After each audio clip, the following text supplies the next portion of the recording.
This is a recording of a paper given as part of the Being Human Festival 2020. So my niche interest in vaccination concerns the circulation of information about this burgeoning medical practice.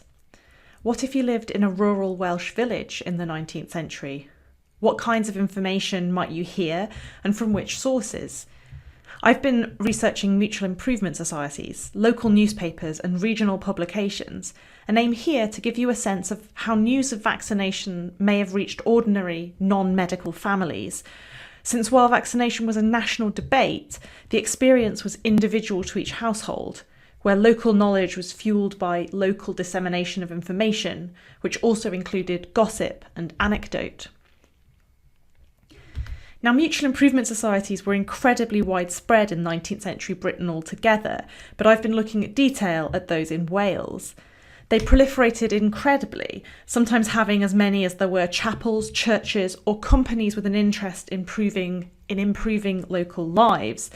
And make no mistake that these were local. They sometimes were named after the street that the chapel was based on. And they met on weekday evenings and discussed a huge range of topics.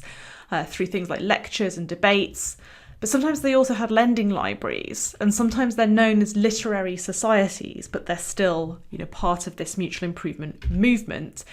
And interestingly for me, the mentions of mutual improvement and anti-vaccinator peak in Welsh publications in the same decades, the very end of the century, the 1890s and 1900s. Now, vaccination was a question of contemporary interest, something which had supposedly improved modern life. So unsurprisingly, it made its way into these societies' sessions. In 1895, a fledgling mutual improvement society in Newbridge began by taking "Is vaccination a preventative of smallpox?" as its inaugural debate. In 1902, the Mutual Improvement Society in the small border village of Kerry took as their weekly debate, "Should vaccination be made compulsory?" I point these out to show that vaccination was a contemporary issue worthy of debate, and indeed good fodder for debating practice. Local small groups were taking up a subject of national importance which impinged on their own lives. The Abergavenny Mutual Improvement Society went a step further, organising a public lecture at the Corn Exchange, a larger venue than their usual premises. And the Abergavenny Chronicle informs its readers that Dr. S.H. Steele will deliver an address at the Corn Exchange on Monday next, the subject being vaccination and the influence it has in reducing the prevalence of smallpox. We would recommend our friends to go and hear the lecture, as from experience Dr. Steele must be well able to delineate the process of vaccination on the body. Dr. Samuel H. Steele seems to have been a prominent local medic who published a report on the sanitary condition of Abergavenny in 1847 and would later serve as a Justice of the Peace for the town. Here's the full advert, which appeared on the front page of the Chronicle. In general, the events of a mutual improvement society were exclusive to members who paid an annual fee for the privilege. That this Abergavenny society organised a public lecture to which anyone could buy tickets suggests that they held this topic, and perhaps this speaker, in high regard. Drawing on local medical expertise can be seen elsewhere too. Dr. Jones Morris, Honourable Secretary to the Merioneth and South Carnarvonshire Division of the North Wales branch of the British Medical Association, gave a paper called Disease Germs on the 16th of October 1882 to the Portmaddock Literary and Debating Society, the society of which future Prime Minister David Lloyd George was a member. Drawing on the knowledge of local professionals, the world of new discoveries, such as germ theory, made it to a wider audience on the entrance to the Llŷn Peninsula. Jones Morris was a local pillar of the community. He sat on the district school board and all that kind of thing. So a trusted and familiar face was explaining this new avenue of medicine. The Cambrian News, reporting on this meeting in their 20th of October 1882 edition, note that Dr. Jones Morris wrote a very interesting paper on disease germs and illustrated by diagrams the four principal divisions of these parasites and their relation to different diseases. The paper was listened to with much attention, and at its close a discussion took place on the means of disseminating the germs and the efficacy of inoculation of the germs of the different diseases. Another, more detailed report of the same event from the Carnarvon and Denbigh Herald notes that Jones Morris gave a history of the discovery of the disease germs that are already known to scientific men and exhibited diagrams of those germs. He spoke of the effects of the germs upon the human system, saying that they entered the latter either by absorption by the skin or inhalation. Note that Jones Morris is passing on to a lay audience that which is already known to scientific men. However, in a twist in the tale, this report goes on to reveal that Jones Morris was more concerned with the treatment of water than vaccination per se, since the ongoing typhoid epidemic in Bangor was known to be caused by untreated water. Dr. Jones Morris gave it as his opinion that the cause of the fever was in the water, or, in other words, that disease germs were in the water drank by the inhabitants, and the other conditions of the town being favourable to the propagation of fever, the germs developed. Now, the reason I highlight this is because one strand of anti-vaccination feeling sprang from the notion that sanitation alone would amply improve disease rates without the need for recourse to vaccination. Indeed, in their 1902 debate, Vaccination, Is the Practice Vindicated?, Treorchy Literary Society is reported as seeing sanitation as the main alternative to vaccination. If we look at the debates side by side, we can see this coming out strongly.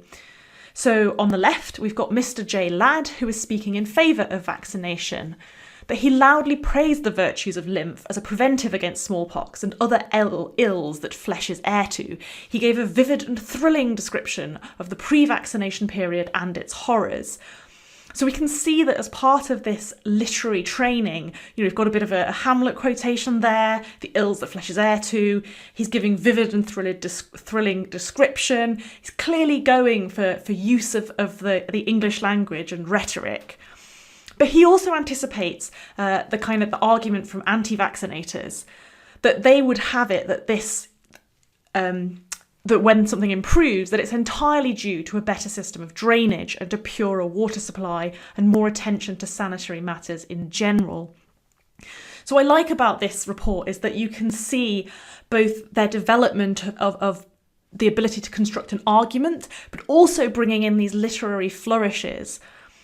And on the opposing side, we have Mr. W.J. Jenkins, who is our anti-vaccinator, who claims that sanitation as a prevention and isolation in cases of certified smallpox had, he claimed, done infinitely more good than vaccination in obviating the epidemic and modifying its range. Inoculation had never been put on a scientific basis, and he claims that the only remedy is due regard to sanitary reform. Now, of course, it's worth pointing out that sanitary reform was indeed important in terms of reducing disease in the 19th century. Sorting out sewers is always going to do better for a community. However, it was kind of one of the arguments that was heavily leaned on in terms of being anti-vaccinator. But for all of Ladd and Jenkins' efforts, this thorny issue remained unresolved that evening. That while both vaccinators and anti-vaccinators made a good fight, powerful and eloquent pleas being advanced on both sides, towards the end, it became evident that the vexed question of vaccination was as far removed from solution as ever. And I'll leave the vaccination versus public sanitation debate with this 1896 illustration from the Cardiff-based newspaper The Evening Express. In a cartoon entitled Stamping It Out, Dame Cardiff can be seen attempting to stamp out smallpox, with rows of housing behind her and signs stating bad drains, fever, defective drains.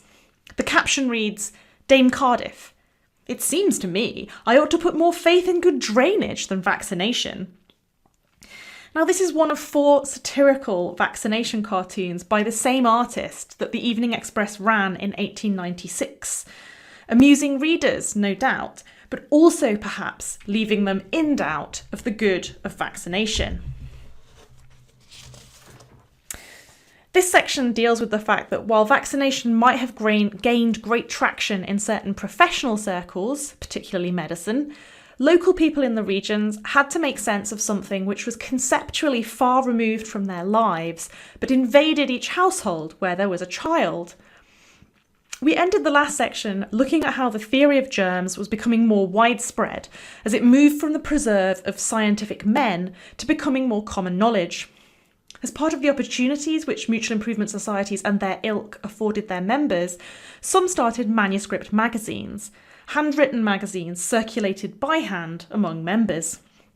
The one I have found so far is that of the Mifflin Literary and Debating Society of Llanfyllin.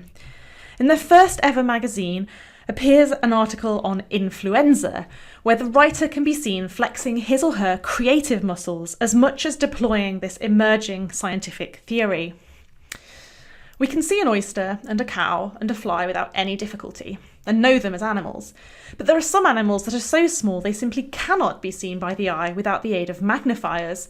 And some of these forms of life are so exceedingly small that when you look at them through a microscope, you can see not merely one, but thousands of them, covering only a very small bit of glass. So we've started off with very much the known, we're moving into the unknown, and what is it we're talking about? They're carried about in the air from place to place, being so light. And when a person has influenza, some of these evil-doing little gentlemen have lodged themselves in his body, having made their entrance through the organs we breathe with. And while they are having a rare good old time of it, thriving on the good things inside, the unfortunate patient has got a very bad cold in the head, a dull, heavy pain over the eyes, a pain in the back, and cold shivers, to say nothing of the hump, which he has very badly. So the author's actually describing microbes, what we would call microbes, but this idea of germs that can move inside the body and that make us feel ill. Now, from the circulation lists written in the back of this magazine, the Mifflin magazine made it to, at most, just over 40 people. This, then, is an example of the resolutely local circulation of information, as individuals sought to explain burgeoning theories of medicine to themselves and their compatriots. Now, in terms of how vaccination changes in a legal context over the century, the key acts that I'm interested in are the 1853 Vaccination Act, in which vaccination is made compulsory, and infants have to be vaccinated within their first 3 months of life. And we get a few kind of intervening acts that clarify things, but the really important one comes in 1898, because this actually includes a conscience clause. It's where the first OED recorded use of the term conscientious objector comes from. That parents could apply for an exemption certificate if they objected on the grounds of conscience to vaccination. But again, they still had to do this within the first 4 months of a child's life. So you've got a time limit in which to do it, but 1898 is effectively the end of compulsory vaccination to a certain extent. And in terms of local people making sense of it for themselves, this is a typical brief report of somebody applying for a vaccination exemption. So this is from the South Wales Daily News in 1899, that on Wednesday at the Pontypridd Police Court, Thomas Schummer, Woodland House, applied for a certificate of exemption. The applicant stated his child was born on the 4th of May last and was delicate. He objected to have it vaccinated as he had known of children becoming very ill after they had been vaccinated. The application was granted. Now, I'm not making any moral judgment here, but what I'm interested in is that what matters more to this person is what he has actually sort of known about in his presumably local surroundings. He has known of children becoming very ill after they had been vaccinated. And if you knew that, wouldn't you also have fears about doing this to your own child?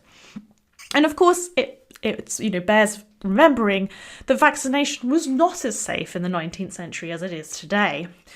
So we can see people being affected more by their local surroundings, their local circumstances and their knowledge than kind of high up medical professional advice. Now, this is one person. However, your position in society may have allowed for a wider audience. So the 1898 Act allows for conscientious objection to vaccination on the part of parents. It is fitting then that a year later, in 1899, the Aller Road Literary Society lists in its December programme a paper from Reverend Garrett Roberts entitled "Why I Applied for an Exemption Certificate from Vaccination." And this was the local society of the Alla Road English Presbyterian Church in Pwllheli. Now, while this paper title sounds reasoned and reasonable, the Cambrian News, a regional newspaper and not the official publication of the church, lists Roberts's paper title as Reasons Why I Object to Vaccination. A little bit more blunt. Now, the reason I'm focusing on this one man is partly, yes, because we can follow him through the 19th century newspapers. Thank God his name is Garrett Roberts, not Gareth, otherwise I wouldn't stand a chance. But mainly because a vicar who stood steadfastly opposed to vaccination would likely influence others. A pillar of the community, a local community such as his Wesleyan congregation, were more likely to be influenced and to make sense of vaccination through the statements of this man than the lofty pronouncements of the Lancet or the British Medical Journal. Presumably sent to a different posting, we pick up Reverend Garrett Roberts in Aberfraw in Anglesey in 1903 under an article of the intriguing name The Minister and Vaccination. The first part of it makes clear that he's had another child since his 1899 paper and exempted that child from vaccination. His petition in Aberfraw, though, meets with opposition. He conscientiously believed that vaccination would be harmful to the child. Mr. R. Gardner said that Mr. Roberts conscientiously believed in putting the country in a state of terror. Smallpox was spreading throughout the country, as was to be seen from the newspapers. And he might say that the Guardians had to build an isolation hospital owing to the action of a few people who preferred to take the risk of smallpox spreading than vaccinating their children. Mr. Roberts submitted that that was not a fair argument. Gardner was a Justice of the Peace who sat on the Valley Rural Council, a body which included Aberfraw in its jurisdiction. And Gardner also sat on the Holyhead Board of Guardians, and a thorny issue for these kinds of district bodies in the early 1900s was the possibility of building isolation hospitals to avoid the spread of smallpox. But inevitably, with limited budgets, they have to kind of debate whether this is important or not. Now, it's interesting that Gardner emphasises the authority of the press, that smallpox was spreading throughout the country, as was to be seen from the newspapers. However, knowledgeable of the conscientious objection clause in the 1898 Act, Robert uses it to full effect. We pick up Roberts one last time on the cause of vaccination in 1906. Now based in Barmouth, having moved again, he's applying for exemption for his son. While far less contentious than the 1903 application, I show you all these to indicate how one professional, by dint of his moving around the country, could exert a keen anti-vaccination influence on local communities and via the regional press. This map shows his 3 locations as recorded in the local press. Now, what we mustn't forget from our 21st century vantage point, with all our access to information, both highly evidenced and highly spurious, is that local people were far more influenced by what they heard, read, and saw on the ground in their communities. Vaccination was a hot topic within the local press, whether that be reporting local concerns or relaying vaccination stories from England. And this roundup of sample headlines gives you an indication of how common a vaccination headline was in the 19th century Welsh press. To end, I want to briefly turn to a perennial question of 19th century studies. What about women? While some mutual improvement societies did allow women, they were on the whole the preserve of men, unless a social tea was in the calendar, and then women very much joined proceedings. As too easy a target, perhaps, remember the Treorchy Literary Society and their 1902 debate, Vaccination, is the practice vindicated? As part of Mr. J. Ladd's championing of vaccination, he noted that smallpox was a terrible scourge to our forefathers. It was the terror of marriageable girls who were in daily dread lest the demon should play havoc with their beautiful complexions. While couched in questionable terms, Ladd is onto something here if we think of Esther Summerson of Dickens's Bleak House, whose facial scarring following smallpox is seen to put the kibosh on her marriage prospects. A more progressive society, it seems, the Newbridge and District Mutual Improvement Society allowed women to participate fully in their activities. In their 1895 debate on vaccination, it's reported that a large number of speeches followed on both sides, an interesting feature being the intervention of two ladies on behalf of vaccination. On a division, 15 voted for the affirmative and 12 for the negative. It's revealing that the author should count it an interesting feature that two women should intervene on behalf of vaccination, indicating that the expected position for women is to be anti-vaccination. And that's certainly something that anti-vaccination publications play on a lot, is the figure of the mother. And that, of course, is if the woman's voice is heard at all. In most reports of parents applying for exemption from vaccination, it is the father who appears in court. This report from the Barry Herald in 1906 registers surprise, even from the headline, at a lady anti-vaccinator, an irresistible appeal. That subheading has a wonderful double meaning, both a legal appeal, but also nodding to the attractiveness of this particular appellant. The brief article quickly reassures readers as to the circumstances of this extraordinary event, since it is owing to her husband being at his work that Mrs. A.B.M. Hyde was attending the police court. Patronising language is strongly in evidence, given that Mrs. Hyde appeared alert and intelligent and answered the usual question with a promptitude that at once demonstrated the sincerity and heartiness of her conscientious scruples. Now, the last sentence of the article displays such a lack of interest in Mrs. Hyde's fellow petitioner. Another parent, W.J. Hall, was also granted a certificate, that we, dear reader, can only imagine it was but a man. While the woman question as regards vaccination includes mainly the concerned mother and less so the beauty-conscious marriage prospect, what is clear in all cases is that they're not really expected to participate in the debate, merely to be gestured to within predominantly male debate. Finally, I want to leave you with a particularly Welsh image of vaccination. In 1899, Thomas McKennie Hughes, Professor of Geology at Cambridge, wrote the inaugural address for the University College of Wales magazine, and that's what we would today know as Aberystwyth University. It's a meandering and self-indulgent piece, which on the whole is not for the Welsh language. However, it contains the following stark vignette. I strolled by myself into the school to see what was going on, and I found a large number of women with babies sitting round and a medical man with vaccination appliances taking them in order and carrying out the object of his visit. I ascertained that the doctor could not speak Welsh and that none of the women spoke English. It did strike me that there ought to have been some medium of communication between those mothers and the medical man.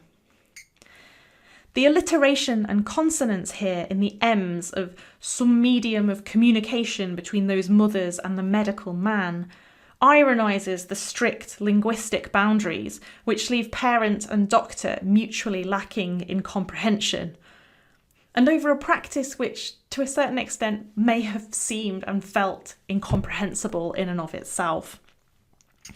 A neighbouring nation, but a nation in her own right, Wales received and perceived news of vaccination in a different way, and I hope these few examples have perhaps shifted how we view 19th century vaccination debates.